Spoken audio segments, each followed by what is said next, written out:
সুধী দর্শকবৃন্দ, সুধী বন্ধুগণ, আজ আমি আপনাদের সামনে হাজির হয়েছি অনন্ত বিশ্ব বার্তায়। গ্রামীণ চিকিৎসক অনন্ত রায়, সেক্রেটারি আরএমপিএ ডেভেলপমেন্ট কমিটি। আপনাদের সামনে আমি প্রতিনিয়ত যেমন ভাবে মেডিকেল বুলেটিন থেকে ধারাবাহিক বর্ণনা দিয়ে যাই, আজকেও আপনাদের সামনে সেই মেডিকেল বুলেটিন থেকে কিছু কথা তুলে ধরছি। আপনারা বারবার ভাবনা চিন্তা করে দেখবেন।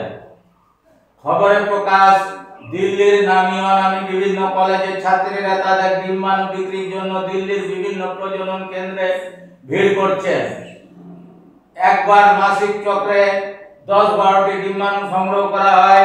সাধারণভাবে মাসিক শুরু হওয়ার 14 দিনের মাথায় ইনজেকশনের মাধ্যমে ডিম্বাণু সংগ্রহ করা হয়ে থাকে। এই ধরনের পদক্ষেপে মাথা ব্যথা, বমি ভাব, মাথা ঘোরা ইত্যাদি সমস্যা হতে পারে, তবে অল্প সময়ের জন্য। আসলে ডিম্বাণু সংগ্রহ খুবই নিরাপদ ব্যবস্থা। প্রতিবারে 10-12টি ডিম্বাণুর জন্য দাতাকে দিতে হয় 20 থেকে 50,000 টাকা। দেখা গেছে বেশিরভাগ কলেজ ছাত্রীরা তারা এই টাকা জোগাড় করে নিজেদের জীবনযাপনে খরচ করেন। এই কলেজ ছাত্রীরা তারা ডিম্বাণু দানের ব্যাপারে অভিভাবকদের কিছুই জানান না। দিল্লির বিএলকে মেমোরিয়াল হাসপাতালের ইন্দিরা গণেশন বলেছেন, 22-25 বছরের মেয়েরাই বেশি প্রজনন কেন্দ্রে আসেন।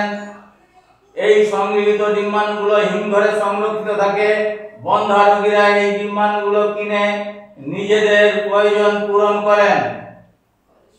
এ বিষয়ে আপনারা খবরের কাগজে দেখেছেন এর আগে, তাই আর বেশি কিছু আপনাদের কাছে না বলে শুধু আপনাদের কাছে অনুরোধ করব, এই ভিডিওটা সকলের সামনে ছড়িয়ে দেওয়ার জন্য দয়া করে শেয়ার করবেন, বেশি বেশি করে সাবস্ক্রাইব করবেন আপনাদের সামনে, যাতে ভিডিওটা সবার আগে পৌঁছে যায়। তার জন্য আর বিশেষ কিছু বলে সময় নষ্ট না করে বিদায় নিচ্ছি। অনন্ত বিশ্ব বার্তা থেকে গ্রামীণ চিকিৎসক অনন্ত রায়, সেক্রেটারি আরএমপিএ ডেভেলপমেন্ট কমিটি।